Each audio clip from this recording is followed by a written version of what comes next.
मदंत पाहू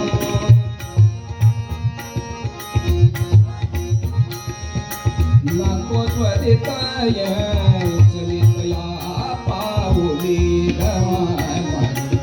चलितया पाऊली विठाबाई माऊली विठाबाई माऊली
याच्यासाठी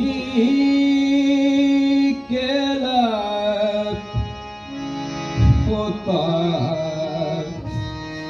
अट्टहास याच्यासाठी केला होता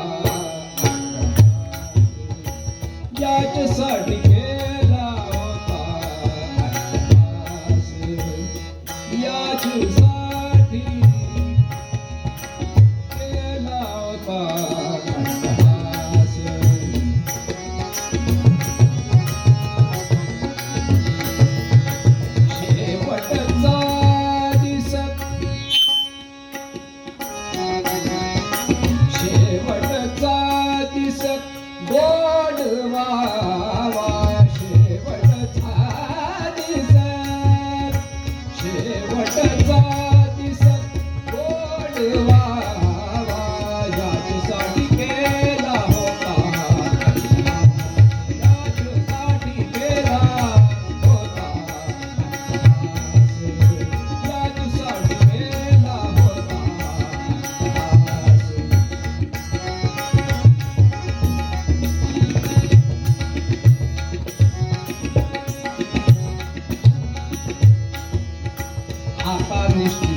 याच्यासाठी केला होता,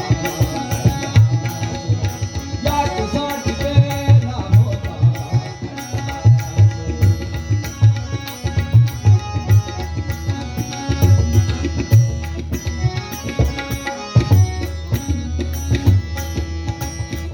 तुक वाटे,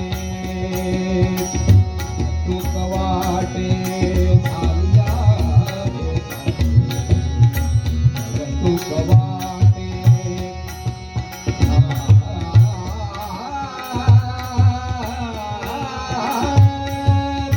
कवतुक वाटे, कवतुक वाटे, तुक वाटे झाल्या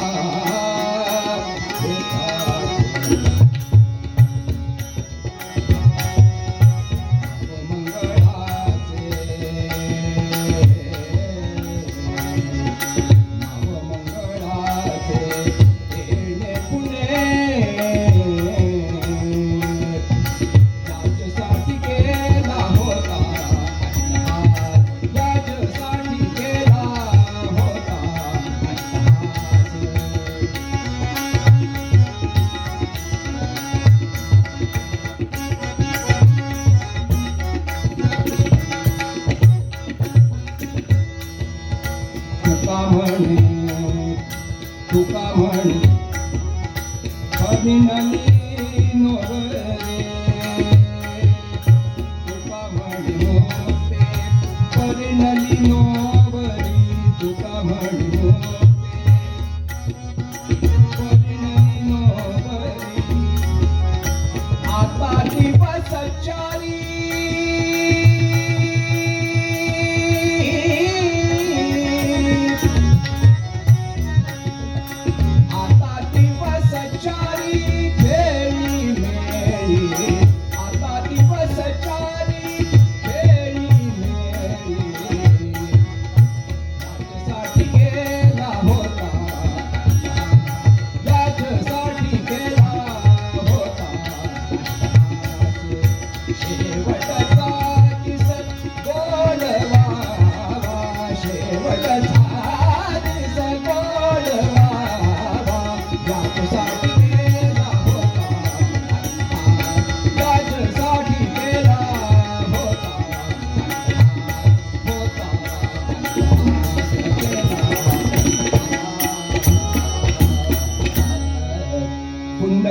वरदा हरिविठ्ठल दत्तात्रेय नाथ श्री एकनाथ सद्गुरु विनायक महाराज की जय.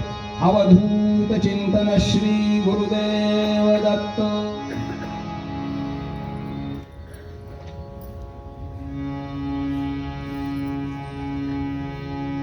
आजच्या कीर्तनाचं दुसरं पुष्प. कालच्या पूर्वरंगातला बराच भाग राहिलेला आहे, किती घेता येईल सांगता येत नाही, पण थोडाफार तरी घेऊ. आजच्या कीर्तनाचं पूर्वपद. याच्यासाठी केला होता अट्टहास.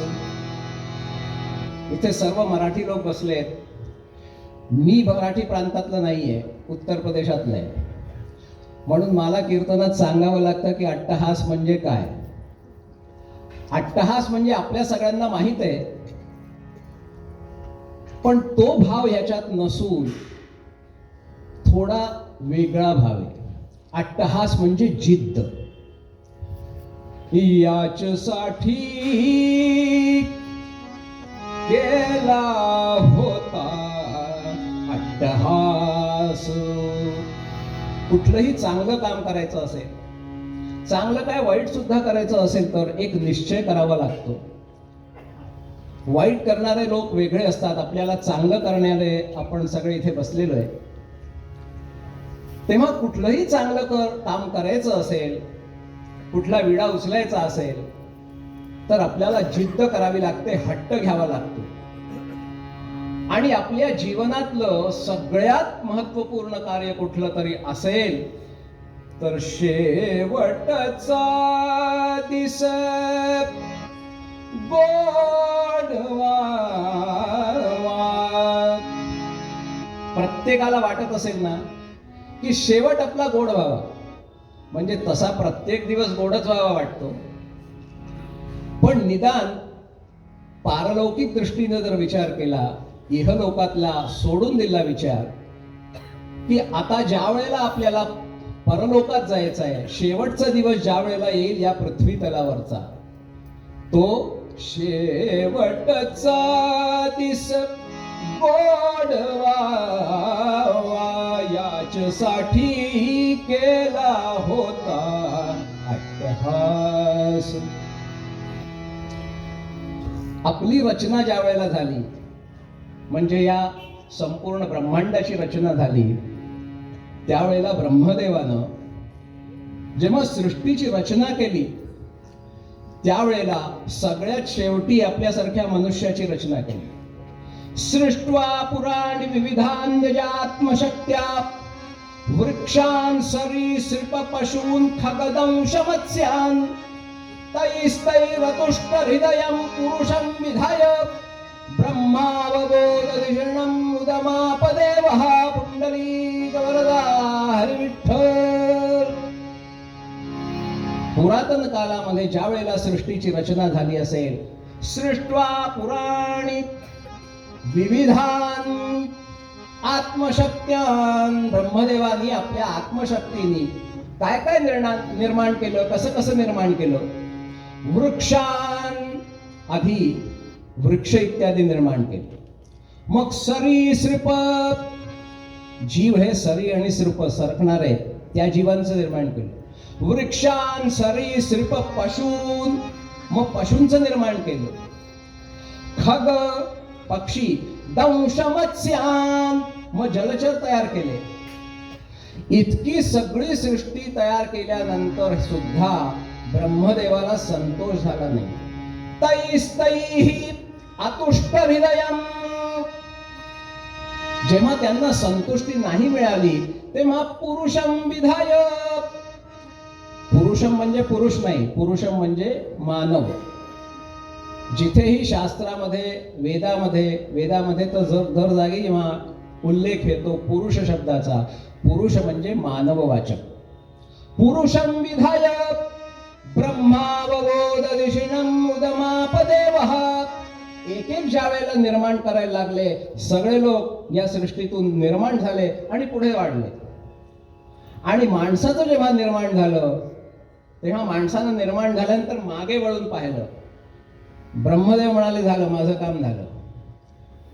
मी ज्या दृष्टीने मनुष्याचं निर्माण केलं त्याने मला संतुष्टी प्राप्त झाली. आता माझी काळजी मिटली, मी आता संतुष्ट आहे. का? कारण त्याच्या बरोबर मायेचा जो निर्माण झाला होता, ब्रह्मदेवाला वाटलं की हा निर्माण झालेला आहे, म्हणजे माझी माया जी आहे सगळीकडे ती आपोआप चालेल, हा चालवेल.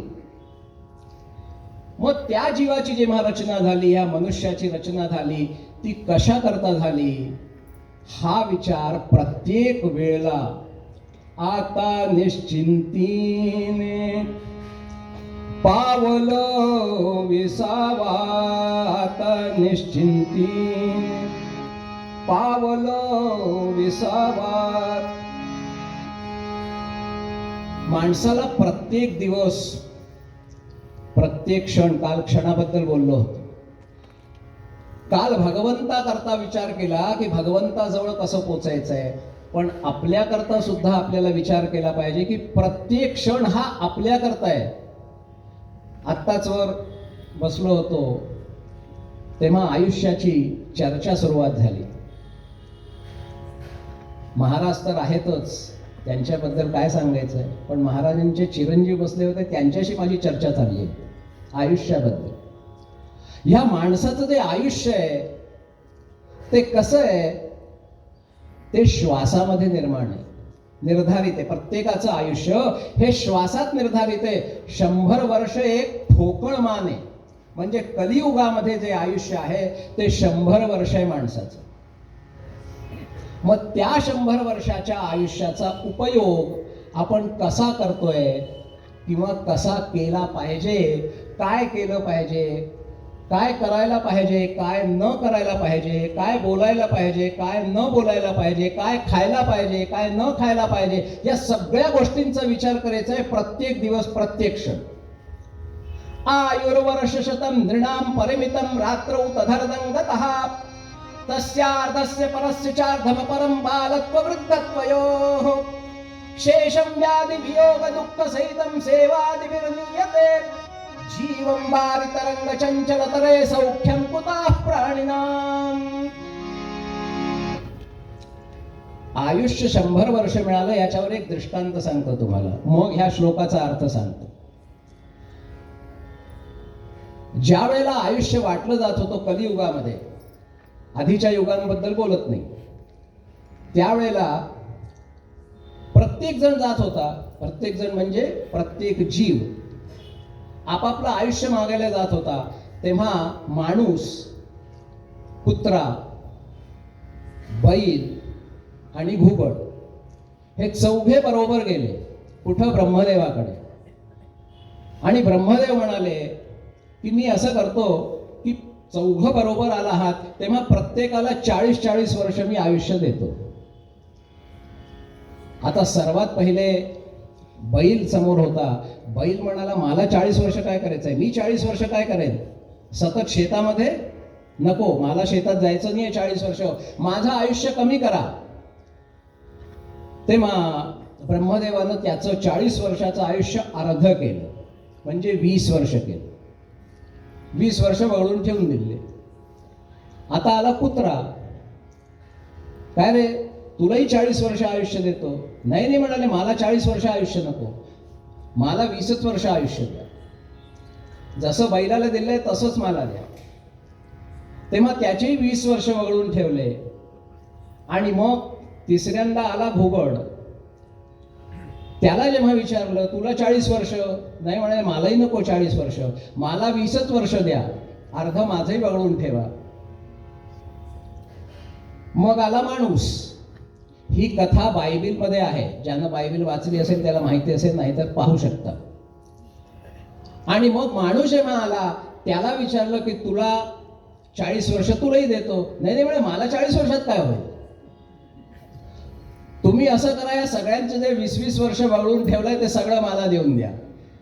ब्रह्मदेव म्हणाले तथास्तु, घे 100 वर्ष तू घे. आता ते 100 वर्ष आयुष्य जे मिळालं त्यातलं मानवाचं आयुष्य फक्त 40 वर्षच होतं. तेव्हा माणूस जो जगतो आपलं आयुष्य ते 40 वर्षच जगतो. आणि त्यानंतरचे 41 ते 60 हे 20 वर्ष बैलाचे जगतो तो. म्हणून बैलासारखा राब राब राब राब राबत असतो तो. आणि मग 60 वर्षाचा झाला की तो रिटायर्ड होतो. आणि मग 61 ते 80 हे आयुष्य कुत्र्याचं आहे.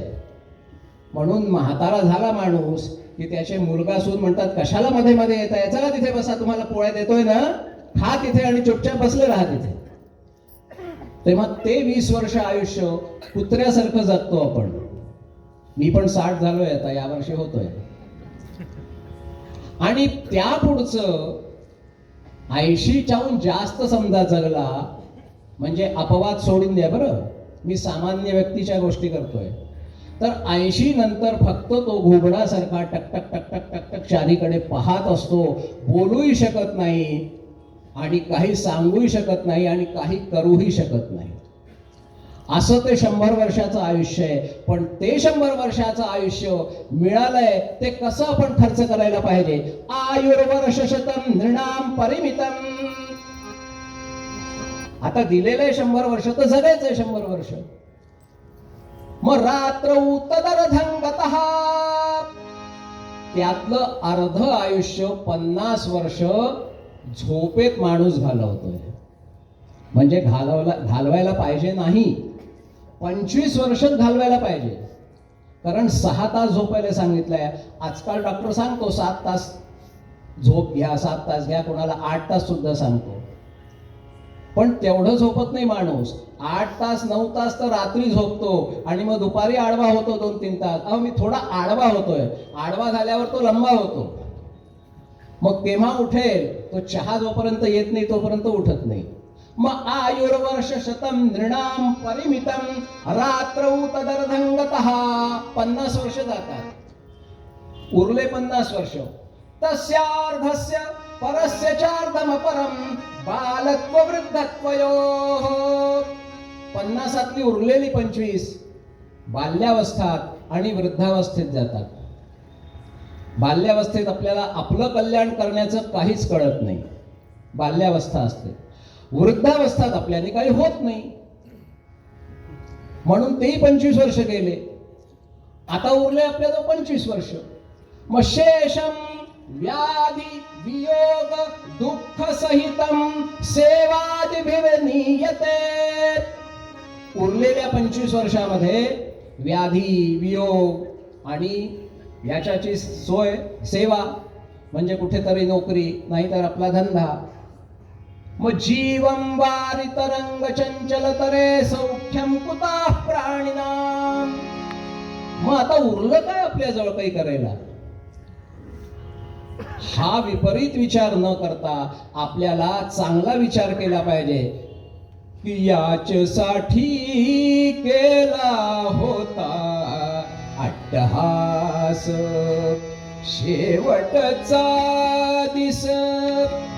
शेवटचा दिवस गोड व्हावा ह्याकरता आपल्याला प्रत्येक क्षणात आपलं कल्याण, आत्मकल्याण करून घेण्यासाठी प्रयत्न केला पाहिजे. आणि हे 100 वर्षातलं आयुष्य जे मिळत आहे, म्हणजे श्वासात जे मिळालेलं आहे, ते आपल्याला जपता येईल त्याचाही उपाय सांगतो. आपण इथे बसलोय, तुम्ही कुठलंही मॉनिटर किंवा मशीन आणून नाप घेऊ शकता की आत्ता तुमचे किती श्वास चाललेले एका मिनिटात.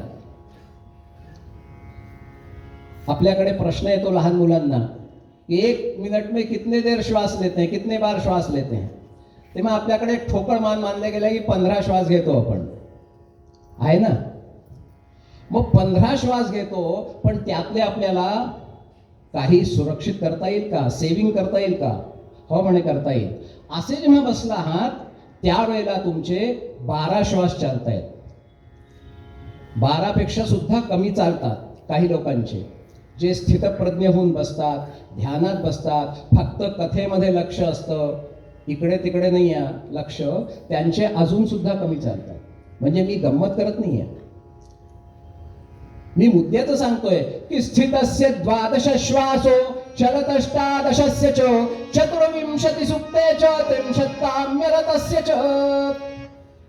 एका मिनिटात कुठल्या क्रियेमध्ये किती श्वास चालतात याचं गणित आहे. आत्ता 12 श्वास चालतील, म्हणजे एक ठोकळमान सांगितलंय मी, एव्हरेज सांगितलंय. आणि चलतः अष्टादशस्य च, ज्या वेळेला आपण चालत असतो म्हणजे मेहनतीचं काम करत असतो, त्यावेळेला तेवढ्याच वेळात 18 श्वास आपले चालतात. आणि आत्ता मी झोपायचं सांगितलं की किती वेळ झोपायला पाहिजे. ती साऊंड स्लीप च्या व्यतिरिक्त जे आपण झोपतो त्या वेळात चतुर्विंशति सुप्तेच. जास्त झोपलं, म्हणतो ना जास्त झोपलास तर आयुष्य कमी होईल. त्याचं कारण असंच आहे की चतुर्विंशति सुप्तेच, त्यावेळेला तेवढ्याच वेळात 24 श्वास चालतात.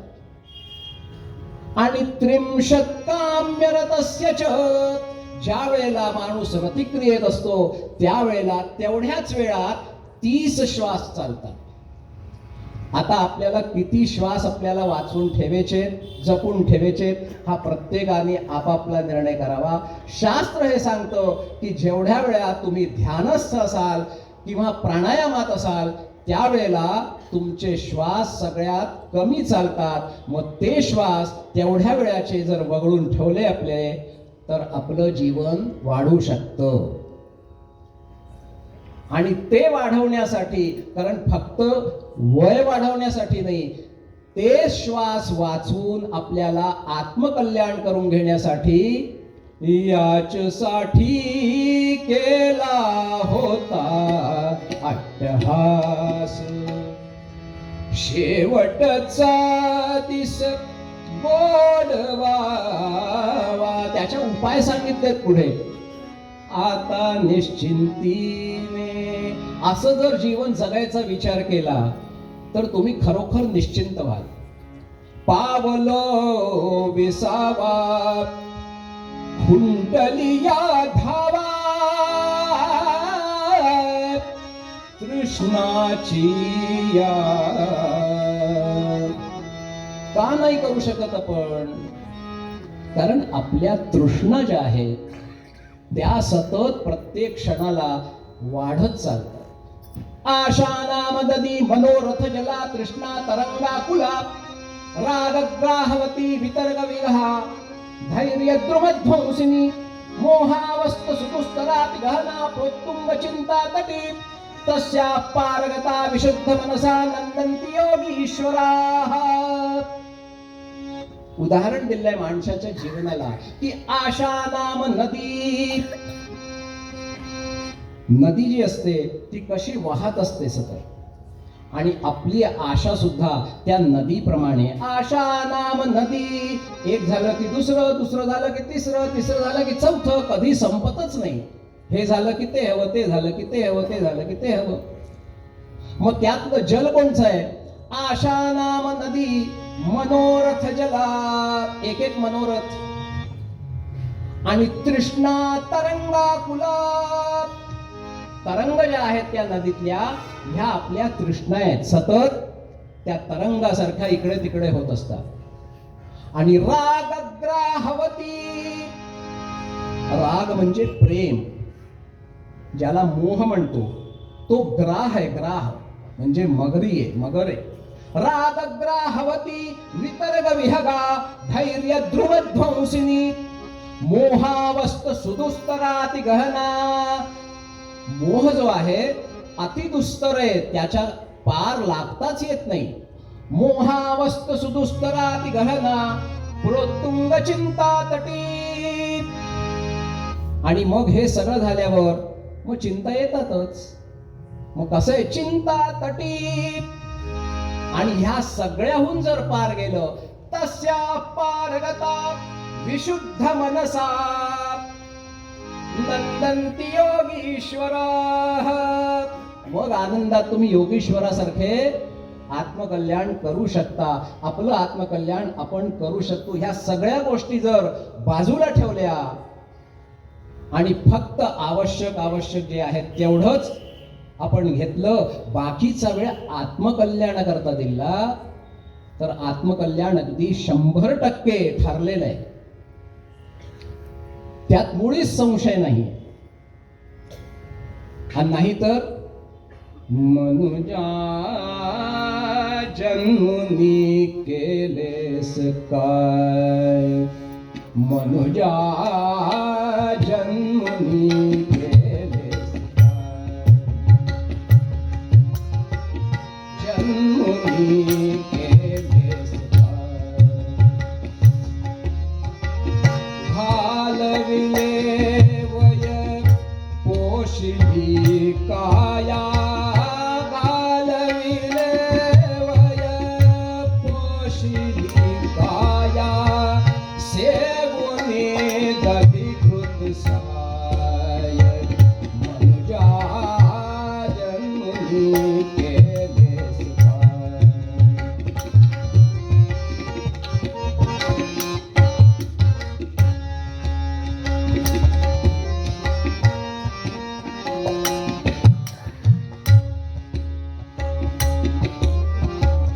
विषय सेविता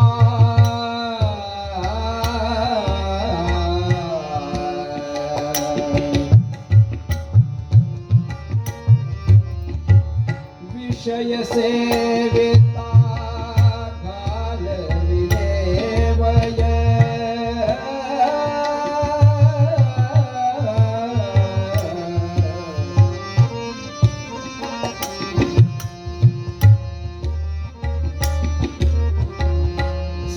सेविता घालविले वय व्यर्थ पोषिली माय.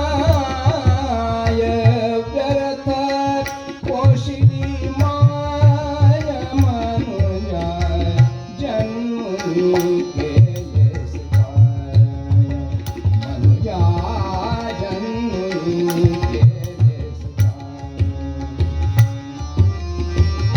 एका जनार्दनी सेवुनी राही, एका जनार्दनी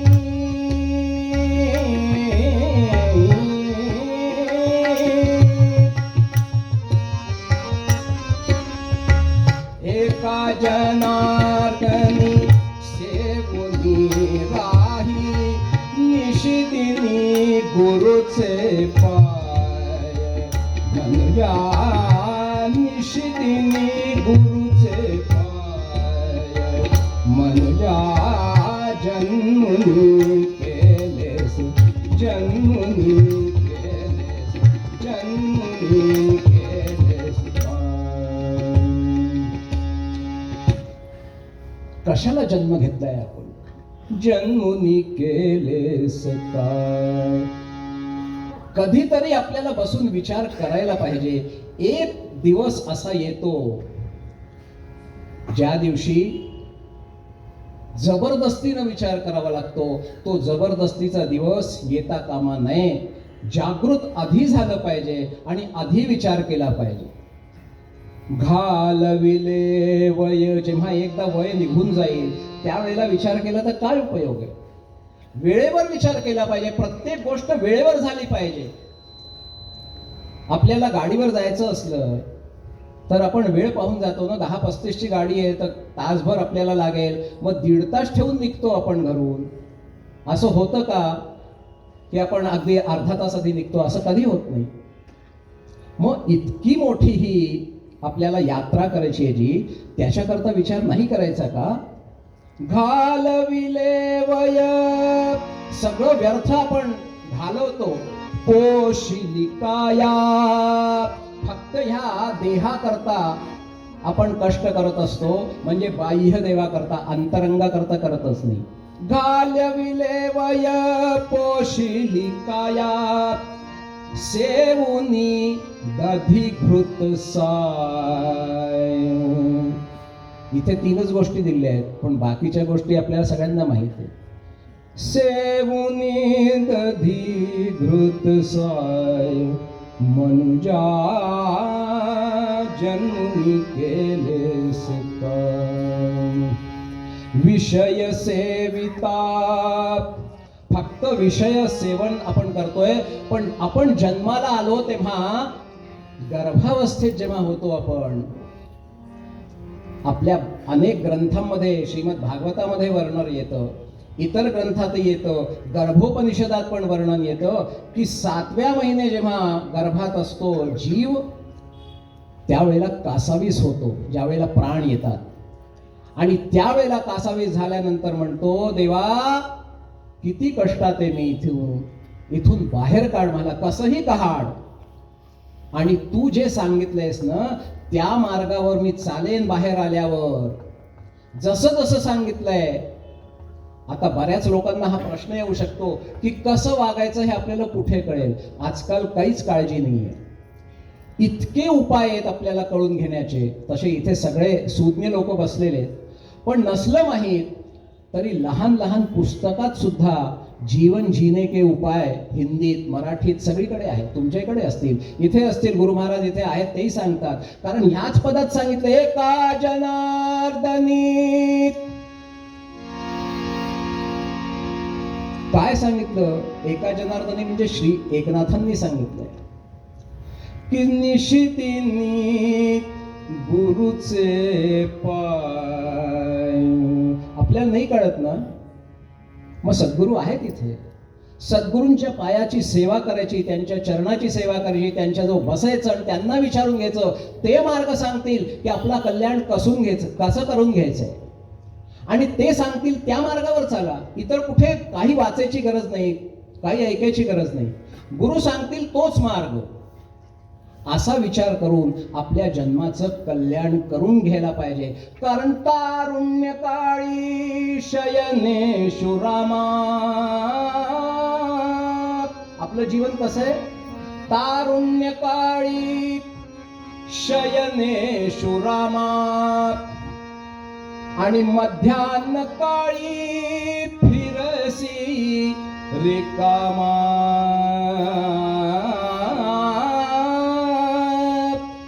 जेव्हा तारुण्य असतं तेव्हा फक्त आपली बायको आणि प्रेम एवढंच दिसतं, कारण तारुण्य काळी शयनेषु रामा आणि मध्यान्ह काळी फिरसी रिकामा.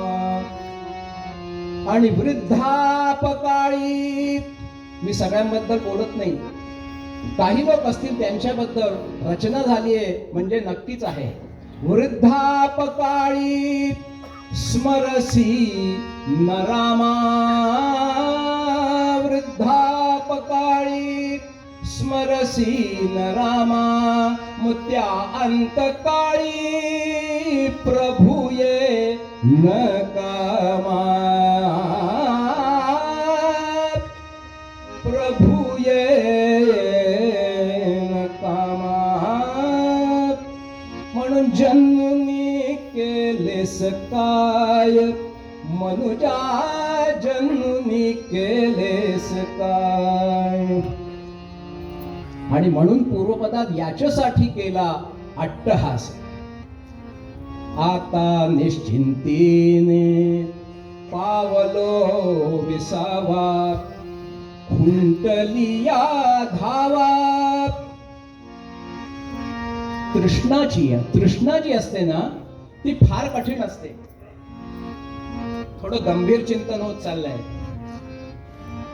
म्हणून थोडासा ट्रॅक बदलतो. 2 तास बसायचंय. एक दृष्टांत सांगतो तुम्हाला कशी तृष्णा असते. एक 85 वर्षाचे आजोबा होते. ते रोज सकाळी मॉर्निंग वॉकला जायचे, फिरायला.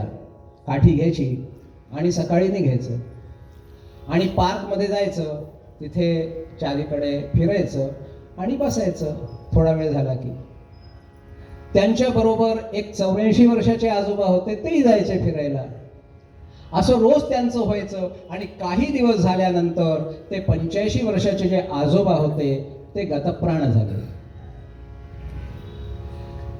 आता त्या सगळ्यांना, त्यांचे मित्रमंडळी जी होती सगळ्यांना सूचना पोचली की ते आजोबा गेले. हळूहळू होता होता होता 10वा दिवस आला. आता 10वा दिवस आला हे म्हणायला सुद्धा लाज वाटते. अहो, आपले आई वडील मेल्यानंतर 10 दिवस सुद्धा मूल देत नाही त्याच्याकरता. 3 दिवसात कसं आटोपेल हा विचार करतो आपण. सनातन धर्मीय सगळे, सनातन धर्माचं एवढं तरी लक्ष ठेवलं पाहिजे की आई वडिलांसाठी 10 दिवस 13 दिवस आपण नाही देऊ शकत. त्याच्या नावाने असतो तो विषय निराळा आहे. 10व्या दिवशी ज्या वेळेला कावळ्या शिवण्याची वेळ येते, ती सुद्धा आता अनेक लोकांना माहीत नसेल, नव्या पिढीला तर माहीतच नसेल. 10व्या दिवशी पिंडाला कावळा शिवला म्हणजे असं समजतात की हा आमचे वडील, आमची आई जो गेला असेल तो मुक्त झाला, किंवा त्याच्या कुठल्याही इच्छा राहिलेल्या नाही, तृष्णा राहिलेली नाही असा विचार करतात. आता ते आजोबा गेल्यानंतर ह्या मुलाने पिंड ठेवला आणि कावळा काही शिवत नव्हता. आता त्यानं विचार केला की काय बाबांना कावळा का नाही शिवत आहे. मग सगळे एक एक येतात जवळ. काय तुमची इच्छा असेल मी पूर्ण करेन, ह्याला मी सांभाळेन, त्याला मी सांभाळेन, असं सगळ्यांनी वचनं दिली. पण कावळा काही शिवेना. आता सगळे काळजीत. हे जे 84 वर्षाचे आजोबा ह्यांच्या बरोबर जात होते, ह्यांना बोलावलं त्या मुलांनी आणि म्हणाले, आजोबा तुम्ही पण काहीतरी म्हणून पहा, तुम्ही मित्र आहात त्यांचे, कदाचित तुम्हाला माहीत असेल काही. अरे म्हणाल, मी काय म्हणणार, बरं तू म्हणतोयस तर चलतो. म्हणून गेले जवळ आणि जवळ जाऊन काय म्हटलं असेल, 2 मिनिटात कावळा आला आणि पटकन पिंडाला शिवून गेला, पिंड खाऊन गेला. आता ते आजोबा बसल्यानंतर मुलगा विचारतो, काका तुम्ही म्हटलंत काय. आम्ही एवढे सगळे मुलं बाळ सुना सगळ्यांनी म्हटलं पण कावळा शिवला नाही, तुम्ही काय म्हटलं. अरे म्हणे, जाऊ दे रे, काय सांगायचंय. नाही म्हणाले, सांगा. म्हणे आत्ता काही सांगत नाही, आत्ता ही वेळ नाही. 10 दिवस गेले, 11वा दिवस गेला, 12वा दिवस गेला. गोड जेवणाची वेळ आली. आता त्या मुलाच्या मनामध्ये घुसमुस लागलेली होती. काय म्हटलं, आजोबांनी म्हटलं काय, काकांनी म्हटलं काय, म्हणून लाडू वाढताना, काका हळूच सांगा मला, मी कोणाला सांगणार नाही. काय म्हटलं तुम्ही? नाही म्हणाले, जाऊ दे रे. म्हणजे काका सांगा, नाही तर 4 लाडू वाढेल. बर म्हणाले, ये सांगतो. काय सांगितलं असेल त्या आजोबांनी की आम्ही ज्या वेळेला सकाळी दोघे मॉर्निंग वॉकला जायचं, त्यावेळेला फिरून आल्यानंतर दोघं बाकावर बसायचं. त्यावेळेला तिथे एक आजी पण फिरायला येत होत्या आणि त्या फिरता फिरता आल्या की इथे आमच्याजवळ बसायच्या आणि मी उठून जायचं आणि तुझे बाबा आणि त्या आजी काहीतरी गुलगुल गुलगुल गोष्टी करायच्या. मी फक्त त्यांना एवढंच म्हटलं की तुम्ही त्या आजींची काळजी करू नका, मी पाहीन पुंडलिक वरदा हरी विठ्ठल. तेव्हा माणसाची तृष्णा कुठं अडकेल हे सांगता येत नाही. म्हणून आपल्याला हा प्रयत्न केला पाहिजे की प्रत्येक क्षण कुठलीही आपली तृष्णा ही शेष राहू नये. आता निश्चिंतीने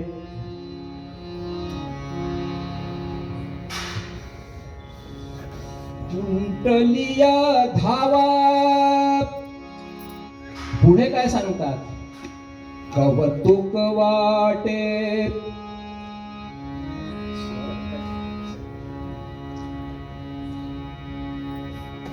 नावमंगलाचे तेणे खुणे. आणि तिसऱ्या कडव्यात सांगतात,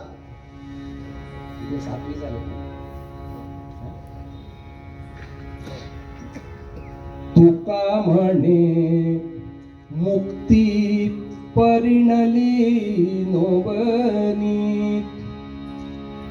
मुक्तीशी परिणली म्हणजे लग्न केलं. परिणय शब्द आपल्या सगळ्यांना माहिती असेल. 4 प्रकारच्या ज्या मुक्ती असतात, समीपता, स्वरूपता, सलोकता आणि सायुज्यता, त्या 4ही मुक्तीशी मी लग्न केलं. तुका म्हणे मुक्ती परिणली नोवरी, आता दिवस 4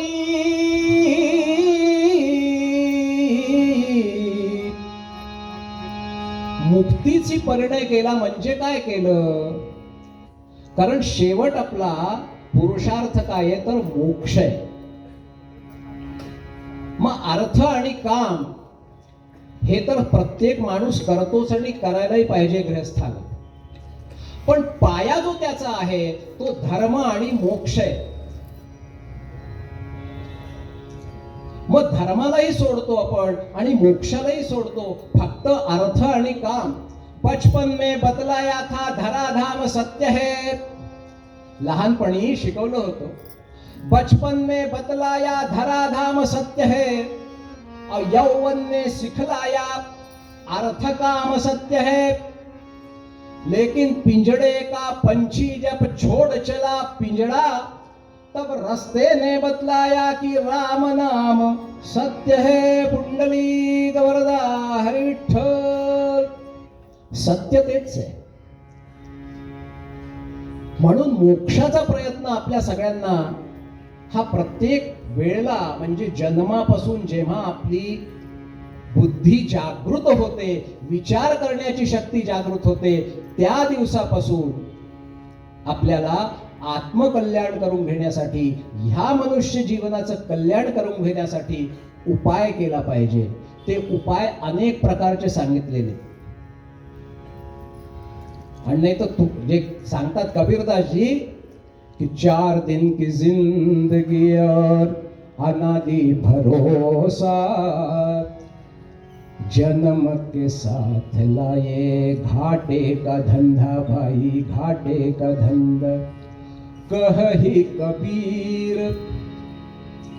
कबीरदासजी सांगतात की तुम घाटे का धंदा साथ लोगे. कही कबीर.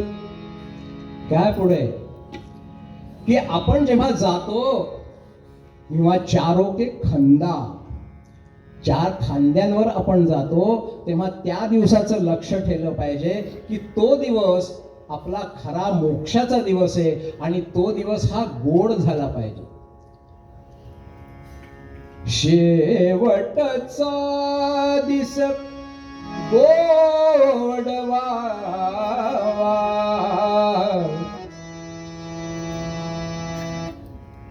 याच्यासाठी केला होता अट्टहास. नाहीतर आपल्या एक एक अवयवामध्ये ही पापाची वासना येत राहते. नको दाऊ डोळा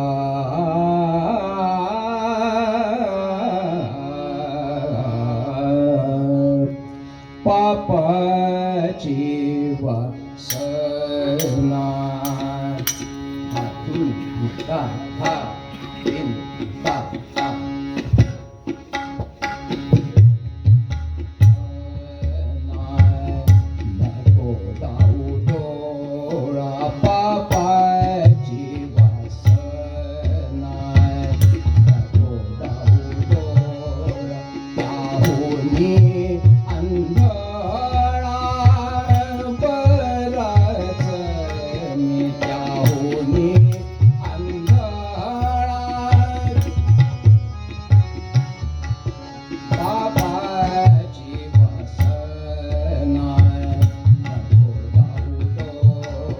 निंदेचे श्रवण नको माझ्या कानी. निंदेचे श्रवण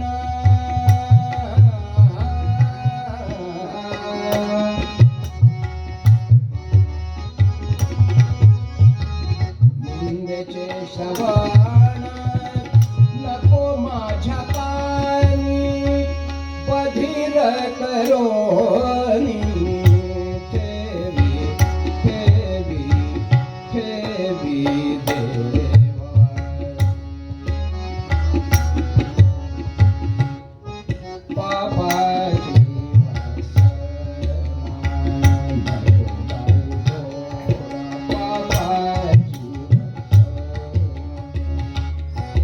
पापाची वासना नको धाऊ डोळा. त्याहुनी अंधळा बराच मी. वासना ह्या डोळ्यांनी पापाची नसावी म्हणून आपल्याला प्रयत्न केला पाहिजे की ज्या वेळेला आपण रिकामे असतो म्हणजे कामात व्यस्त नसतो तसे आपण जास्त करून रिकामेच असतो. तेव्हा ज्या वेळेला आपले डोळे रिकामे असतात त्यावेळेला पापाची वासना समोर नको. भगवंताचं रूप पाहिजे, गुरु पाहिजे समोर किंवा सच्चरित्री लोक पाहिजे.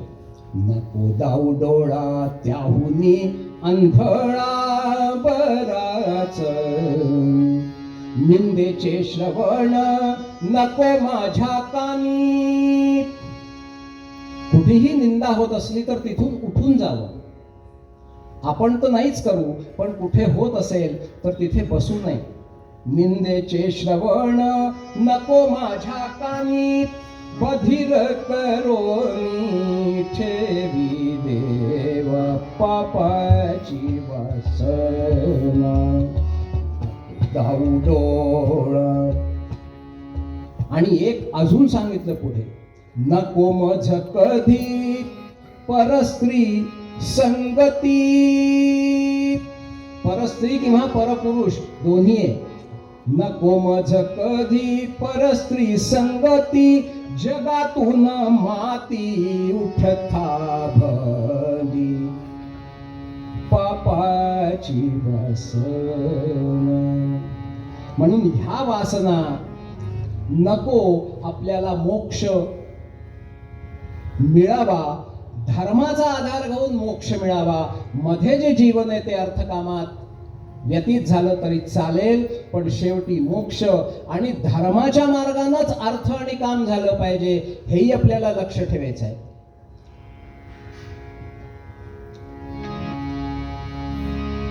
पूर्वरंग इथेच थांबवतो आणि मग आख्यानाला सुरुवात.